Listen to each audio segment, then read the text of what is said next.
Les agradecemos el favor de su atención. Esto es Entérate, el espacio de difusión de las actividades institucionales, académicas y de actualización del Tribunal Electoral del Poder Judicial de la Federación. En esta oportunidad, continuamos con los trabajos realizados en la Conferencia Global sobre Financiamiento Político. En esta oportunidad, les presentamos la cuarta parte de la sesión 4.5, titulada ¿Cómo crear un sistema efectivo de sanciones? Esta mesa de trabajo estuvo organizada por el Tribunal Electoral del Poder Judicial de la Federación y contó con la participación del magistrado Pedro Esteban Penagos López, integrante de la Sala Superior, para después continuar con las conclusiones de Anne Rabel, presidenta de la Comisión Electoral Federal de los Estados Unidos de Norteamérica. Acompáñenos a conocer las conclusiones vertidas en esta sesión de trabajo. Comenzamos. Gracias, buenos días con todos. Jesús Fernández, magistrado del Jurado Nacional de Elecciones de Perú. Quisiera transmitir una inquietud y más que todo una preocupación, la realidad peruana. Es de conocimiento de todos los que estamos aquí la violencia que enfrentó el Perú durante los años 80, 90 con movimientos terroristas. Llevaron más de 80,000 muertos. Se atentó contra los bienes jurídicos más preciados, la vida, patrimonio, secuestros, libertad, etcétera, etcétera. La pregunta es la siguiente, la inquietud. Estos movimientos terroristas hoy pretenden legalizarse, pretenden formalizarse. Y justamente la inquietud es a lo que he oído aquí decir, el fin de una fiscalización no solo es la sanción, sino tratar de apegarse a la legalidad. Primigeniamente, uno de ellos con un nombre distinto, Movadec, pretendió inscribirse. El sistema electoral le puso un paralé porque en sus estatutos se hacía mención a uno de los líderes y criminal más grande que tuvo el Perú. Esto fue el ítem importante para no lograr su inscripción. Pero hoy, estos lobos de antes, ahora como corderos, pretenden volver a inscribirse con otro nombre. Es decir, producto, entre comillas, de esa fiscalización, han limpiado todo lo que era posible de objeción para legalizarse. Y están ahora pretendiendo legalizarse. Yo quisiera plantear esta inquietud para ver en la realidad de quienes están en la ponencia, en el panel, escuchar una opinión. Gracias. Muchas gracias. Acá. Una pregunta más, por favor. Acá, sí, gracias. Mira, creo que, bueno, Juan Fernando Londoño de Colombia. Creo que el panel ha abierto, digamos, una puerta muy importante para las discusiones futuras de este tema. Y es, a mi modo de ver, la necesidad de avanzar más hacia un sistema que use más las sanciones penales que las sanciones administrativas en el proceso, digamos, de sanciones a los partidos. Y me parece muy importante por esto. En América Latina, y bueno, y hablo en Colombia en particular, el peso de la criminalidad en la política es tan enorme, ¿sí? Y aquí hay muchos latinoamericanos, pensará cada cual en su país, pero digamos, se ha vuelto tan sistémica la corrupción, la alianza con grupos criminales, que en el caso particular de Colombia yo he llegado a la conclusión de que la única sanción efectiva es meter a estos tipos a la cárcel, es a lo único a lo que le tienen miedo. No hay ningún temor a una sanción, a una multa, a una fine, ¿sí? Ese tipo de cosas ya perdieron temor, porque simplemente hacen parte del cálculo político, ¿sí? Y creo que nuestras sociedades, digamos, necesitan un shock donde realmente salgamos de esta situación generalizada, un shock que dé una respuesta generalizada. Me encantó, digamos, la presentación del magistrado Brito, donde, digamos, aboga por una mejor tipificación de estos temas, cuál es el bien jurídico protegido, etcétera, y cómo sería, porque yo creo que si queremos salir de esta situación actual de predominio de la corrupción, la alianza con la criminalidad y la impunidad, la única forma es avanzar hacia una acción de la legislación penal mucho más efectiva. Muchas gracias, Juan Fernando. Kevin, por favor. Gracias, Alberto. Kevin Casas, del Diálogo Interamericano. Me llama la atención, me sorprende que ninguno de los panelistas haya mencionado el papel de las nuevas tecnologías de la información y la comunicación para mejorar la posibilidad tanto del cumplimiento voluntario de la legislación como de su aplicación forzosa. Me gustaría que comentaran sobre eso. Muchas gracias. Creo que tenemos suficientes provocaciones desde la audiencia. Me gustaría si pudieran reaccionar brevemente, un par de minutos. Dan, please first. Very briefly, Dan, gracias por todos sus comentarios y preguntas, especialmente son particularmente visionarios. Quisiera unificar estas preguntas y muchas de las cosas que hemos dicho en este panel. El contexto importa muchísimo. 3 ejemplos de sus preguntas relacionadas con nuestra discusión. Uno, el deseo de más sanciones penales. Compartimos este deseo. En algunos puntos deben ser tal vez esenciales. 2, la prohibición o la exclusión de partidos políticos. Aquí el contexto importa muchísimo. En algunos sitios, en algunos tiempos, puede ser absolutamente necesario para preservar la democracia. Excluir a partidos que tienen como objetivo la destrucción de la democracia o que abocan odio racial o étnico. Después de la Guerra Mundial, Alemania fue un ejemplo. Perú tal vez es un ejemplo hoy, y en lugares como en Estados Unidos, por ejemplo, donde hay un Estado fortalecido con 2 partidos, los puntos de vista extremistas no son buenas para la democracia y estos remedios no se justifican. Además, tribunales especializados. Esto depende también del contexto. México es, en mi opinión, un ejemplo sorprendente. En mi punto de vista, la creación del Tribunal Electoral era esencial, absolutamente.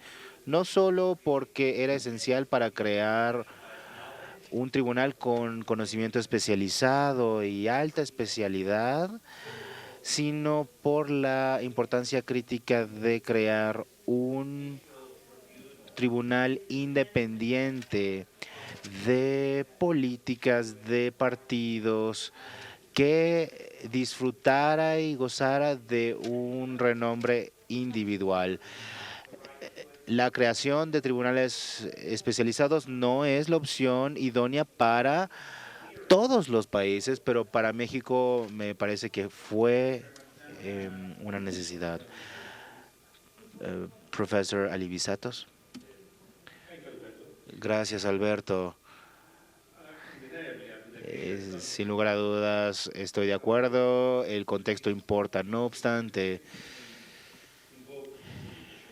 por eso mismo elevamos este principio de proporcionalidad a la mesa, porque al tener proporcionalidad evitamos una violación de los principios. Esto es una parte importante de la discusión.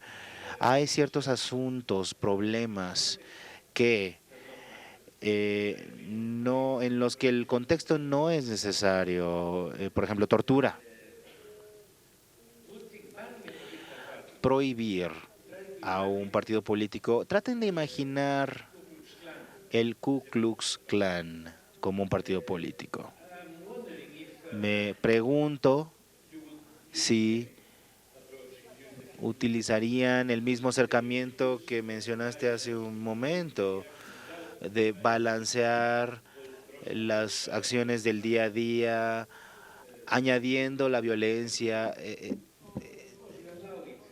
Por supuesto, se permite que operen, se permiten que se apoderen de medios políticos. Recuerdo un fallo de la Corte Suprema que me impactó cuando era joven. En Skopje, esta sentencia de una ciudad cerca de Chicago en la que se había instalado imágenes nazis. Yo no toleraría esto muy fácilmente. Por lo que sí estoy de acuerdo que el contexto importa, pero también me gustaría tener una discusión más profunda antes de llegar a la solución. Este es el principio también de la proporcionalidad del contexto, y ese es en principio lo que yo creo. Pero bueno, ahora voy a dar 2 ejemplos de mi experiencia personal. Yo era muy joven en ese entonces, lo que les conté antes de empezar. Estaba participando en el borrador del redactor, una ley sobre la contaminación del mar, que en Grecia estamos rodeados de océanos, y se imponía una pena administrativa muy alta para cualquier persona que, por ejemplo, el propietario de una embarcación tenía que pagar. El ministro en ese tiempo, que era un político con mucha experiencia, quitó 3 ceros. Y yo le dije, bueno, pero si la pena es bastante pequeña, y dijo, bueno, bastante baja, y dijo, es mejor tener multas más pequeñas, que el puerto se empiece a volver rico, porque si no, no se entendería. Y después, las reglas claras. En mi país es un ejemplo en donde yo estaba en el lado incorrecto, digamos, pero a veces cuando las reglas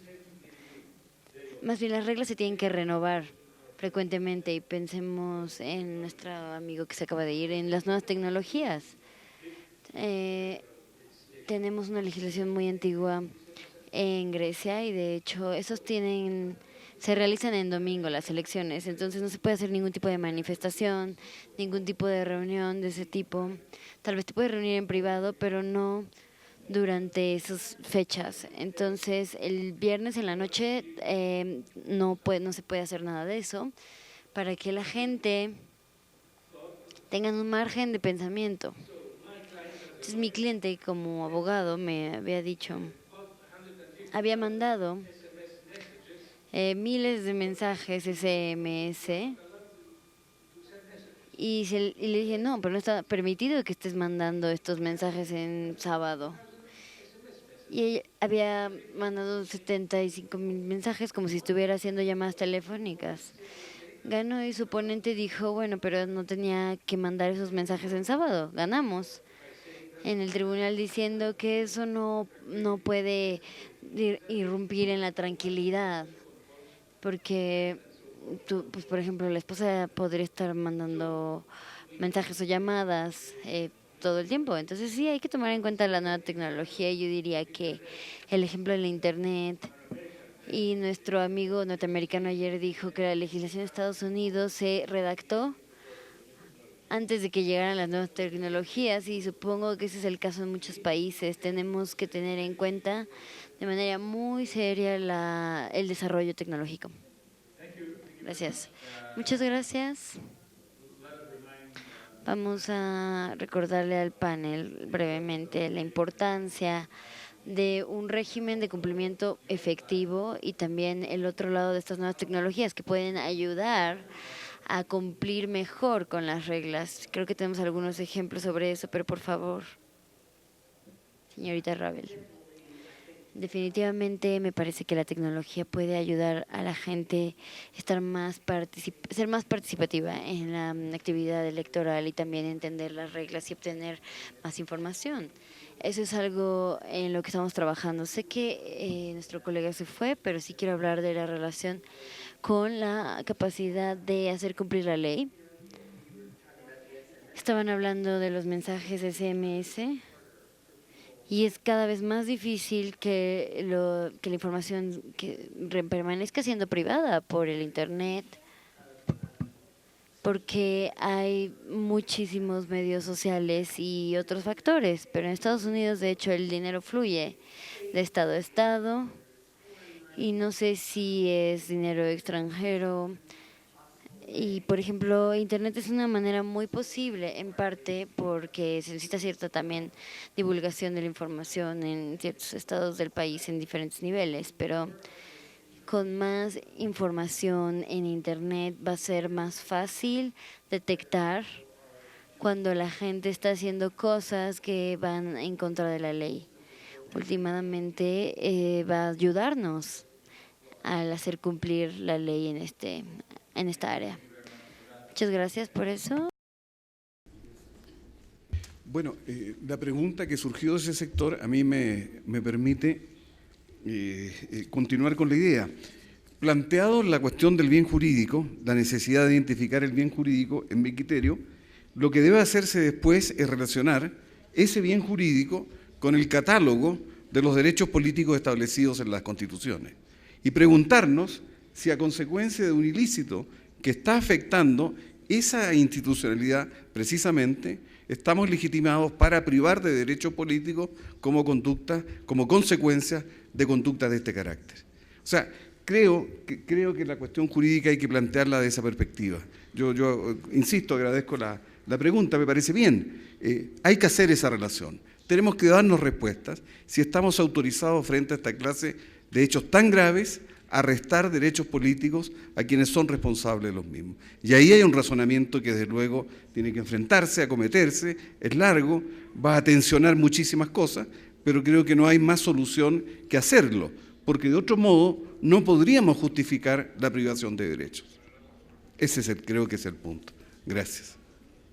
Muchas gracias, ministro. Y para concluir la mesa y terminar de responder las inquietudes que también surgieron en la última ronda de intervenciones de nuestra audiencia y que continuarán, pero ahora en cuanto terminemos acompañados de un café y resolviendo algunas inquietudes que seguramente quedarán en el tintero. Por favor, magistrado Pedro Esteban Penagos López. Para mí es muy importante advertir que no hay un sistema idóneo de sanciones que se pueda utilizar en todos los países.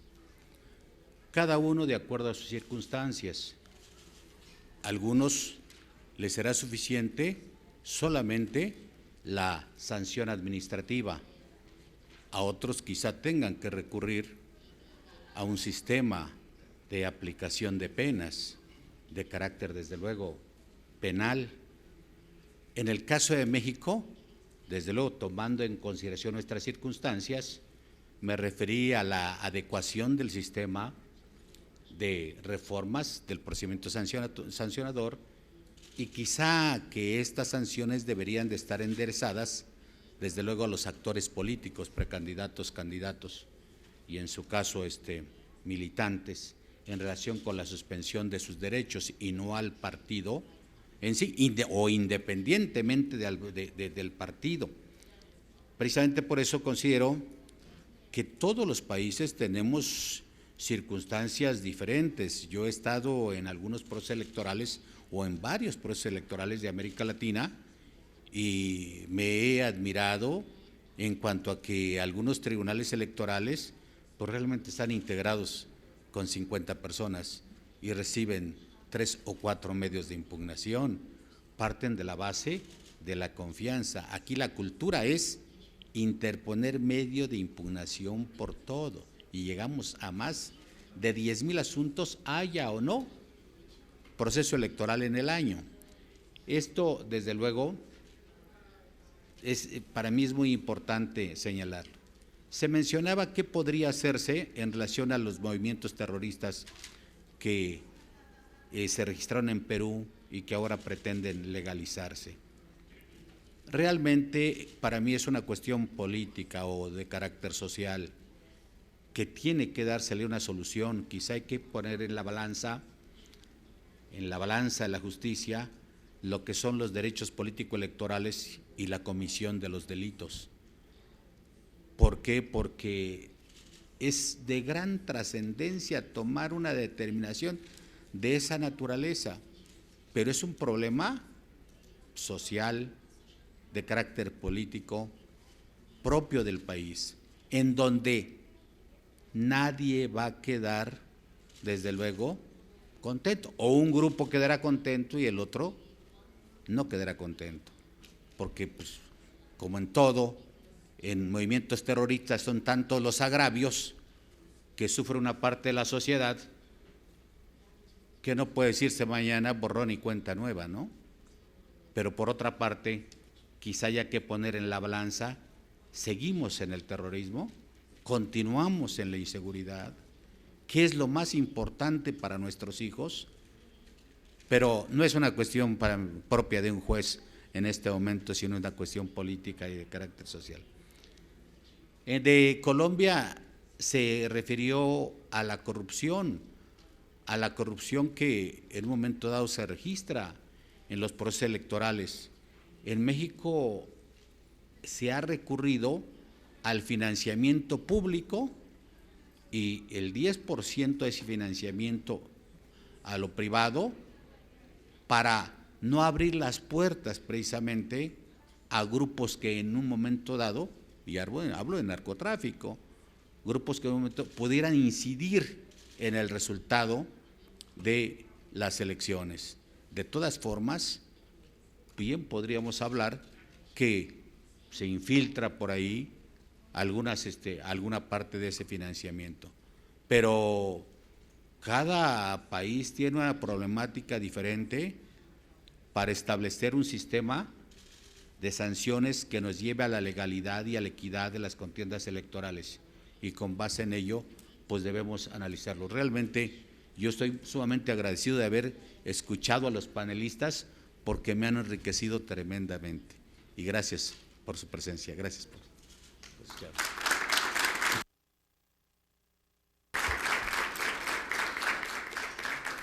Pues como anunciaba al principio del panel, ha sido un reto que hemos cumplido relativamente bien en tiempo, considerando que empezamos un poquito más tarde, pero sin duda con la satisfacción de haber encontrado en la diversidad de las experiencias compartidas algunas posibles soluciones en distintos contextos. Hablaban de que el contexto importa, sin duda importa, y me parece que la presencia cada vez más robusta del dinero en la política está vinculado con la preocupación de este panel, está vinculado también con tener un catálogo de sanciones adecuadas, una institucionalidad muy sólida que responda muy bien a los retos que plantea cada una de las situaciones, sean estas de dinero ilícito, sean de radicalismos ideológicos, etcétera. Entonces nos vamos con muchas ideas para discutir posteriormente. En un momento más, en 10 minutos más, continuaremos con la siguiente sesión. Gracias a la relatora de la sesión, a los traductores y por supuesto a ustedes por su participación. Muchas gracias. Gracias por acompañarnos en esta emisión de Entérate. Los esperamos en otra oportunidad con más de las actividades realizadas en la Conferencia Global sobre Financiamiento Político. Soy Roxana Noriega. Hasta la próxima.